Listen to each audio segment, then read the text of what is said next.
You wanna be up in my hair, but you can't clean your brush. Shit evaporate, you just exacerbate. What makes my sex life great when you gotta masturbate? Your hair is falling out, my hair is growing in. I put my hair in curls and put yours in the garbage bin. Then play piano on stage, live when I rhyme. And you niggas can't even bounce and rap on time. I bet Eazy-E is turning over in his grave to see that some of y'all done made gangsta rap gay.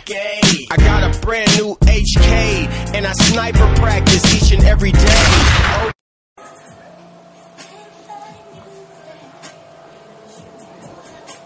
Alright, we're back. Fed up. Take 2. Action. Change the music up too. So man, I'm gonna open up the floor back to Smokey Buc, man, and let them know what we're gonna talk about today, man.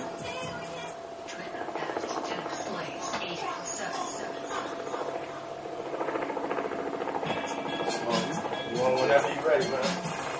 Basically what we're talking about today is the pitfalls of the street game as far as the crack game is concerned.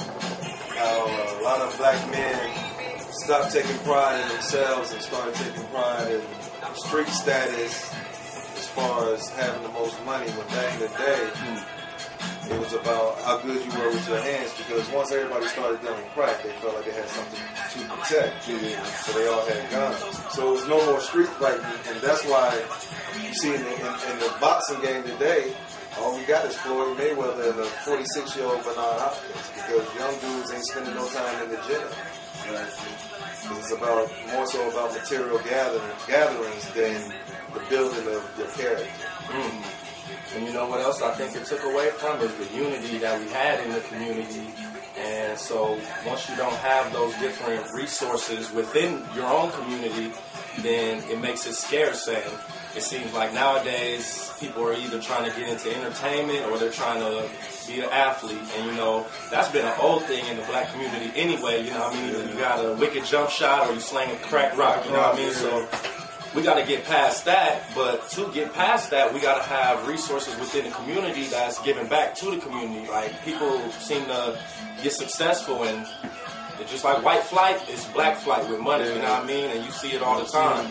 Well, what kills me is the fact that, I mean, getting your money, that's all good, but what's even better is trying to do something positive with your money.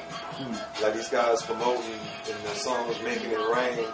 And at the same time, they say they don't have no love for hoes, but at the same time, they get their money to it. Yeah, they're making these hoes rich in one night. $50,000 and $100,000 in $1 bills. Exactly. And it sends out a bad message to the women, because they want money and they see that's the way to get money, so that's what they contribute their time to. It's booty shaking. They're not contributing their time to read books and find out something new about themselves. They let you what they see define them instead of defining what they see. That's a strong point. Just like the young men that look at the dope dealers and want to aspire to be that, these young women are now looking at these video vixens and these celebrity stars and bad girls club. They want to be that reality TV. They totally want to be that, yeah. Hey, and hold on, let me not interrupt, because we're going to keep this conversation going. Y'all already know my man Smokey D's right here, Paul Smokey D's. You got Ballzy in the house, we fed up. And we got a special guest today, my man motherfucking Billz. This my partner, Ace Boone Coon, my cousin, Confidant, 91 Crew, all that, man. So, AKA Mr. Gann, if you don't remember. He gonna Billz is in the house, and he gonna let y'all know how you are. What you want to chime in on the Billz? Man, I just feel that, you know what I mean, it's all a major problem as far as the crack, as far as what people idolize. Not to go off completely off the topic, but what people idolize these days is crazy. You know, and the things that we know, people idolizing these gang members and they want to have a gangbang career as opposed to a career with a 401k or something you can feed your children off of and feed the next generation off of. Gangbang is not going to feed the next generation. Gangbang is going to feed the next generation. You know what I mean? It's going to stop them from progressing. Like a lot of short-term gratification instead of long-term wealth. And temporary satisfaction. They have a lifespan of 21 and 22. So instead of us harping on what we think is wrong, what can we do to make some positive change about the situation that we're in? Because we're all in this situation and trying to deal with it and you know, provide for our family the best we can. I don't look down on anybody, you know what I mean, that we're all stuck in this situation. Here I am, an entertainer, talking about the traps of entertainment and crack rock and fucking hooping. So none of us are immune to it. So what do we do to fucking bring some unity or bring that feeling of pride back to the community? You know what I mean? I mean, it's a deep question, but it is. I think it has to go with promoting health, and not just physical health. I'm talking about mental and spiritual health. I mean, instead of allowing your kids so much time on the computer, actually give them a book and have them read. Because the importance of a book is that here it is with television. It's telling you a vision. That's why it's called television, because you're not doing anything creative with your mind. Your brain is not really working. You're just going on visions that's being presented to you. But when you actually read a book, you're actually able to take those words and present a picture to yourself within your brain. That's why reading is so powerful. That's a proven fact too. He's not just speaking opinion. That is a proven fact, and that was some dope insight too. It reminded me of these cats right here with the RBG code, revolutionary but gangster, dead Preds. You know what I mean? Because that's what they was promoting through their music. You know what I mean? They had this song where they was talking about feeding ourselves the proper foods and stuff like that. You know what I mean? And this TV, this idiot box will give you all type of visions, and they know how to play with us. They know what we want. The human body is trained to eat certain things like salt. You know what I mean? Like, you don't know it, but your taste buds are acquired to eat salt, because when we was in the wild, you know what I mean, that's what kept us going. You know what I mean? If you get dehydrated, everybody knows you get a little bit of salt, you be all right. You know what I mean? Because certain things that even go beyond our understanding. So what do? Sodium all up in the food. That's why you hooked on McDonald's. You don't even know why you craving that shit. It's because of that salt up in that motherfucker. Why you think black folks love seasoning salt, fried chicken? That's salt. Ramen noodles. You can even. Why you think hot sauce and ramen noodles? Yeah, that's shit. Even animals love that sodium salt. On sodium. They licking our sweat just to get some of that salt off our ass. We sweating the shit out. We got so much damn potassium. I mean, not potassium, but sodium up in us. High blood pressure. Your parents ain't licking you because they love you. They licking you because you taste good. They're hoping you die. But fucking all these beverages and stuff like that, that should be a treat. You know what I mean? Every now and then. Just like you have a beer every now and then, but people drink sodas all day throughout the day. That shit. That's why soda is actually... We raise our kids on this shit. A can of soda is actually cheaper than a bottle of water. Yeah. It's hard as fuck to get water. I can't even get no water at the club, and I'm a performer. She looked at me crazy when I asked for water. Like, we don't usually do this. Y'all don't usually serve water? To give us tap water at that.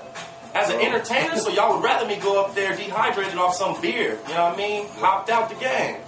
They want to feed you all these different poisons, and I'm not just trying to say somebody's out to kill you and make it into some crazy ass theory or nothing like that, but you just gotta be aware, man. Image consumption. Because she wants you to go on stage with that alcoholic beverage so she can get people to come to the bar. Exactly. Selling that product. So it ain't about you, it's about money. People put too much validation in the money and not humans. It's bigger than that too, because they sell it the same way she'll sell us that beer just to put us out there to get her somebody to come to the bar and buy something.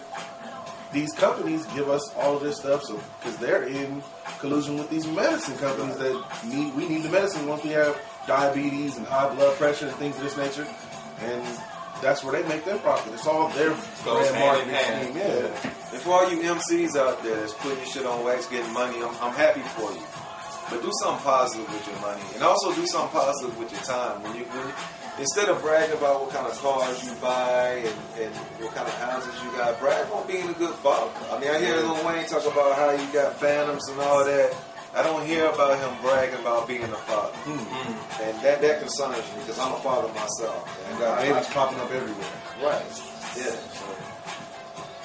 I think that nigga Uncle Jesse calling me. We're going to have to bring Uncle Jess on this show. We got to bring Uncle Jesse. He got some hell of a knowledge that Uncle Jess, come on up here, bro. We need you for a minute. Was you calling me? Yeah. I thought so. What's up? Come on up here. You got to come get it, bro. And you got to dispense some knowledge once you get here. That's another thing. That might be off topic, but utilize resources. Matter of fact, it is on typo. It goes right in circle. Right. The older generation, these people have been through exactly what you've been through, man. And you think it's some bullshit because the times have changed, technology has changed, but you can get some great lessons that haven't changed over the test of time. Come on, man. I'm about to introduce y'all to my Uncle Jess. We live and recording right now. Okay. We fed up in here, so we're going to tell the world why we fed up. And right now, we was Uncle kind of Jess, a.k.a. King Dingaling. we was talking about what the effect crack had on the neighborhood and that whole '80s time frame on you know. Just give us your piece on it, and talk about what you want to talk about, Uncle Jess. But we just fed up in here. But what you asked me, it took a lot of the brothers that had the knowledge to be able to be somebody. It took them out of that to achieve. You know, they took them away from what they could do. To give them their how can I say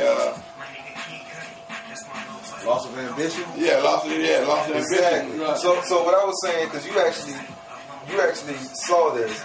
Back in the day, it was a lot more boxers and a lot more brothers playing baseball, utilizing the you know what I mean, the human resources, I should say.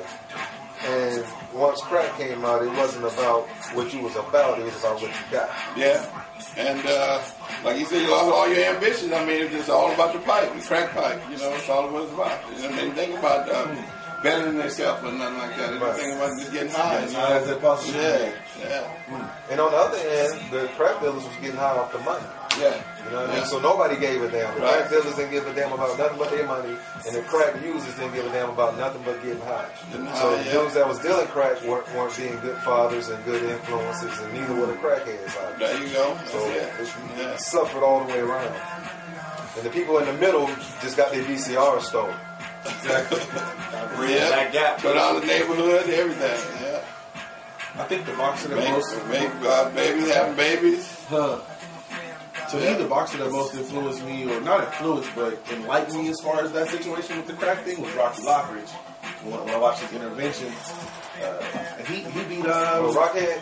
Yeah, he beat Roger Mayweather. Look him up. Rocky Lockridge. You probably seen him on YouTube.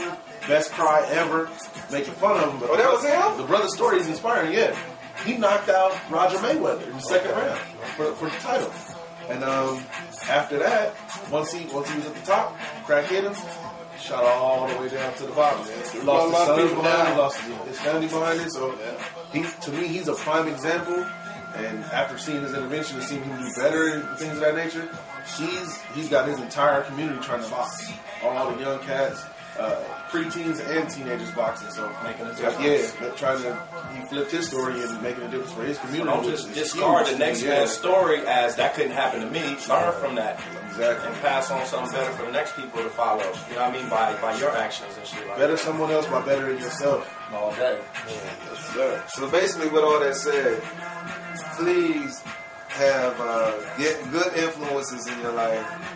A lot of the times, I think people pay too much attention to bullshit while letting the real shit slide off their vision. And that's what you really should be paying attention to. So make sure that you have good influences around you so that you can be a good influence on other people. And not only that, man, also learn to be an encourager. You see somebody doing good, let them know that you see them